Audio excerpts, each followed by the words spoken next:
Imagine you're a soldier. You've just come home from a 9-month deployment in the Middle East.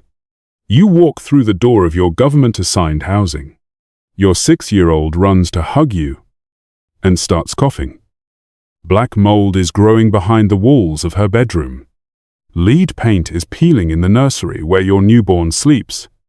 The HVAC hasn't worked properly in months. You call maintenance. They come, take a photo, and leave. The next day, your work order shows completed. But nothing was fixed. This isn't a horror story. This is happening to 200,000 military families right now. Today, we're going to examine the 5 fatal flaws in a system that was supposed to fix military housing. The promise that was never kept. The metrics that measure nothing. The data that hides the truth. The money that flows anyway. The oversight that walked away. And we'll see why. 25 years and billions of dollars later. Military housing is worse than ever. Everything in this video comes from official government sources. DoD Inspector General audits published in 2025 and GAO reports to Congress. No conspiracy theories. No anonymous sources. Just the math of a system designed to fail. In 1996, Congress told the military, "You're bad at housing. Let the private sector handle it." They created something called the Military Housing Privatization Initiative, MHPI. The pitch was simple. Private companies build better, maintain faster, cost less. 29 years later, the DoD Inspector General found that 0 of 12 congressional mandates have been fully implemented. The private sector didn't fix military housing. They monetized its decay. Let's go back to 1996. Military housing was in bad shape. Decades of underfunding, deferred maintenance, long wait times for repairs. Service members and their families were living in substandard conditions. And Congress knew it. So Congress had an idea. What if we let the private sector handle it? The logic seems sound. Private companies have capital to invest. They have expertise in property management. They're motivated by profit to keep tenants happy.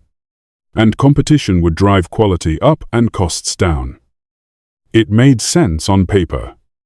So Congress passed the Military Housing Privatization Initiative, giving the Department of Defense authority to partner with private developers.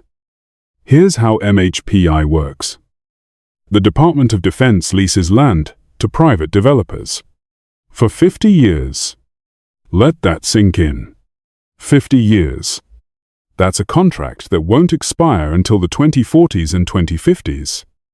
The military hands over existing housing to these developers. The developers become responsible for everything: renovation, construction, maintenance, repairs. In exchange, they collect rent, paid through service members' basic allowance for housing. By 2020, 14 private partners controlled 79 housing projects, 99% of domestic military housing. Over 200,000 homes was privatized. The military had essentially outsourced housing for the people who serve. The promise was clear. Private sector expertise will deliver quality housing. Performance-based contracts will ensure accountability. DoD will maintain oversight to protect service members. Congress even passed 12 specific mandates in the National Defense Authorization Act to ensure the system worked. They weren't just hoping for the best.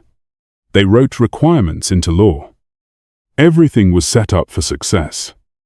Or so it seemed.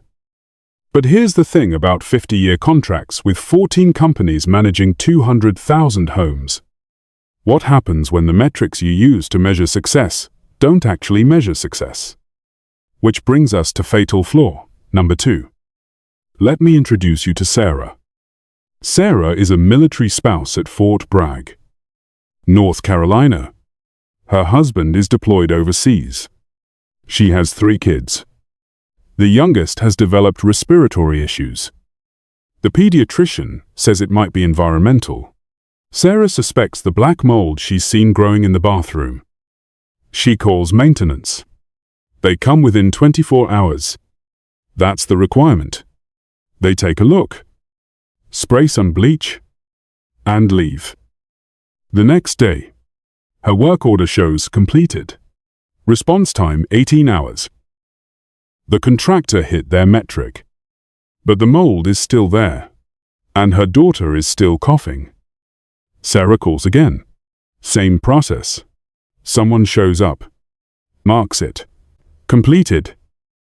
In GAO focus groups, residents in 13 out of 15 groups said they had to submit multiple work orders before a single issue was actually fixed.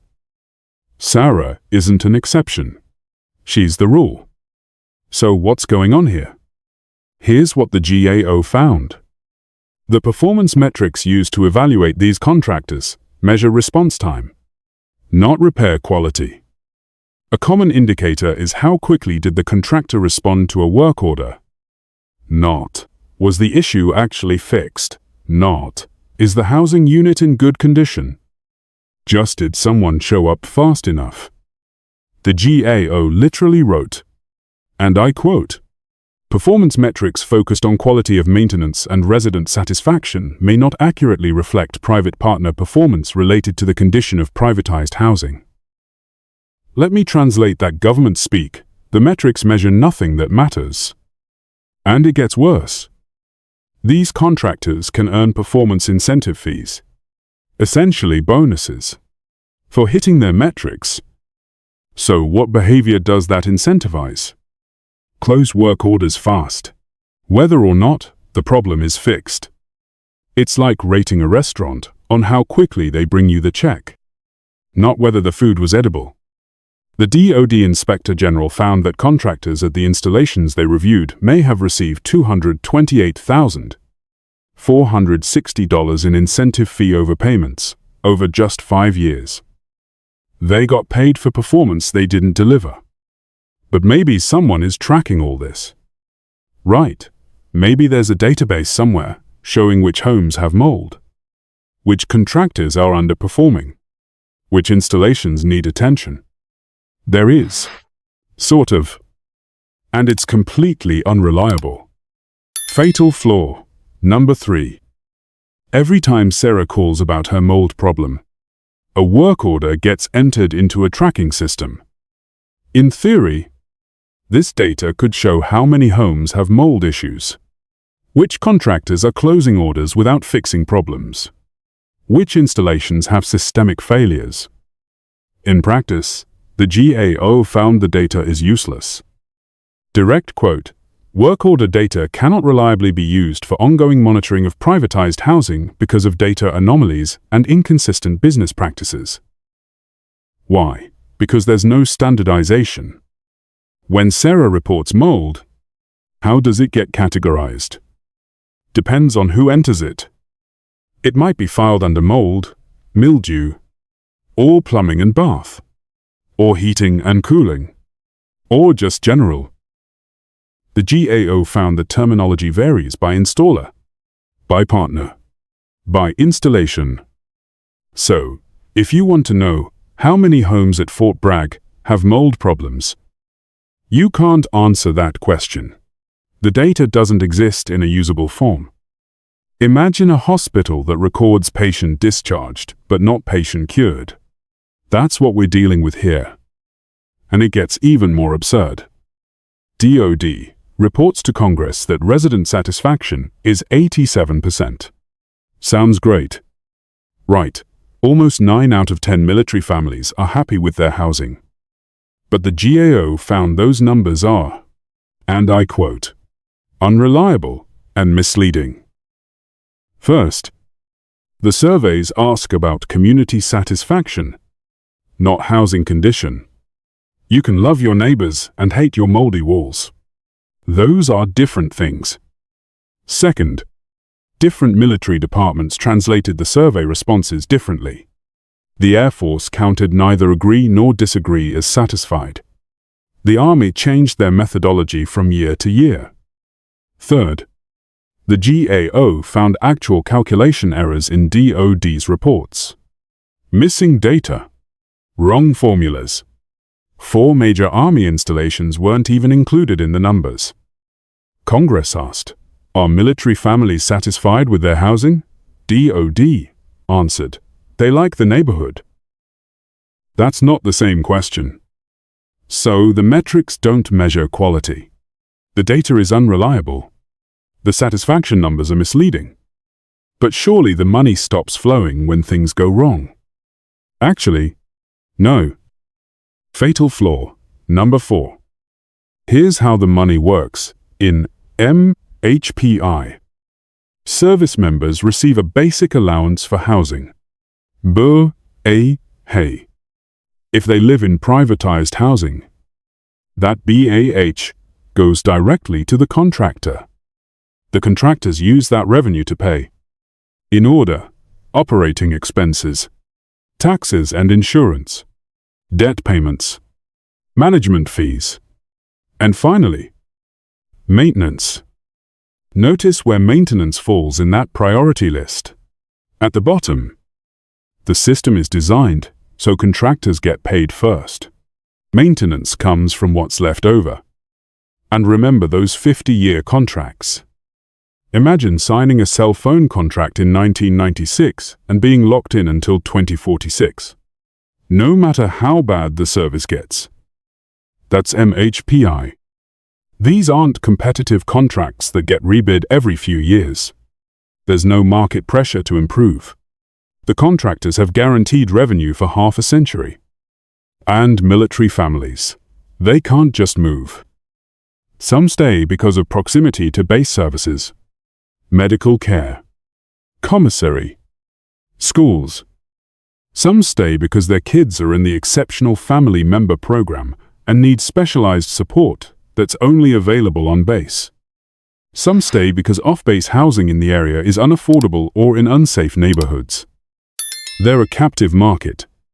The contractors know it, and the contracts are structured accordingly.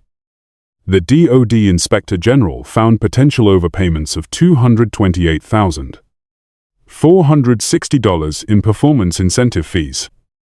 That's just at the installations they reviewed, over just 5 years. Scale that across 79 projects and 29 years.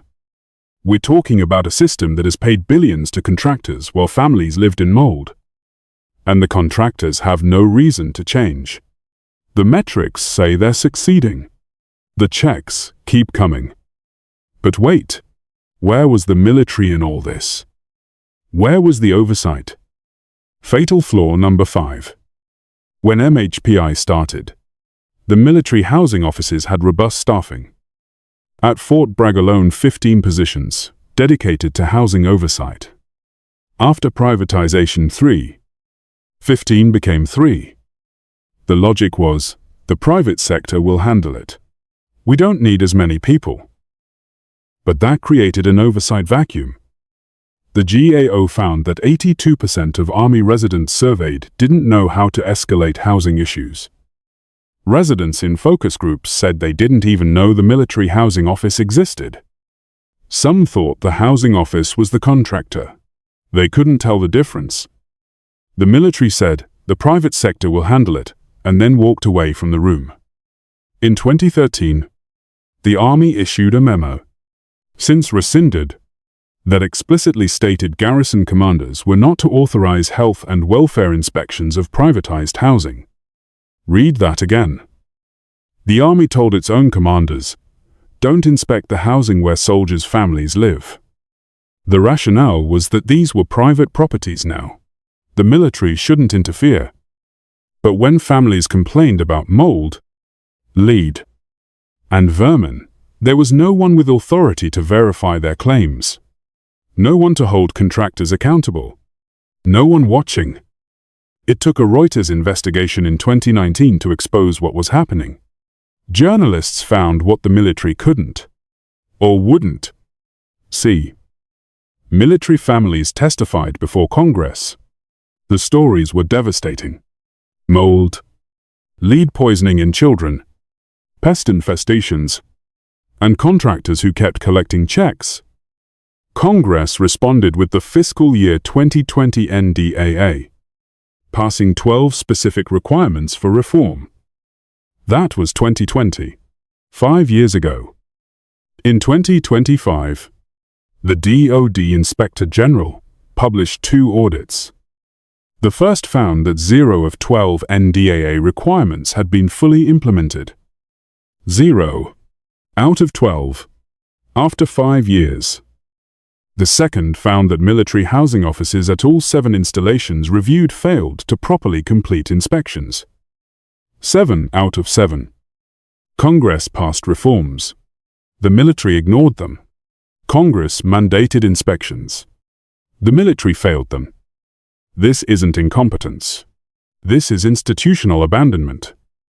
So where does this leave us? 200,000 military families in housing managed by contractors who get paid whether they perform or not. Metrics that don't measure quality. Data that can't track problems. Satisfaction numbers that mislead Congress. Oversight that walked away. Is there any hope? Here's what I want you to understand. This isn't a story about bad contractors. Some of them are probably trying their best within a broken system. This is a story about what happens when we privatize accountability. When the people responsible for fixing problems are paid based on how fast they close work orders, not whether they actually fix anything. The system isn't broken. It's working exactly as designed. Just not for the families who serve. There are signs of change. The fiscal year 2020 NDAA established new requirements. A tenant bill of rights. Standardized dispute resolution processes. Work orders that can only be closed when tenants sign off. A chief housing officer positioned to oversee the entire program. The GAO made 12 recommendations. DoD concurred with 10 of them. But the 2025 Inspector General audits show implementation is failing. The structure remains. The incentives remain. The 50-year contracts remain. And military families are still waiting for someone to actually fix the mold. The lesson here isn't that privatization is always bad. It's that privatization without accountability is just outsourcing with extra steps. And when the victims are military families who can't simply move, the system can decay for decades before anyone notices. Until a Reuters investigation. Until congressional hearings. Until an Inspector General finally looks. By then, a generation of military children has grown up breathing mold. If you found this video valuable, consider subscribing. We cover stories like this every week. The gap between what the government promises and what it actually delivers. And if you know a military family dealing with housing issues, share this with them. They should know they're not alone. And there are resources available. I'll link some in the description. Until next time, don't let the numbers lie to you.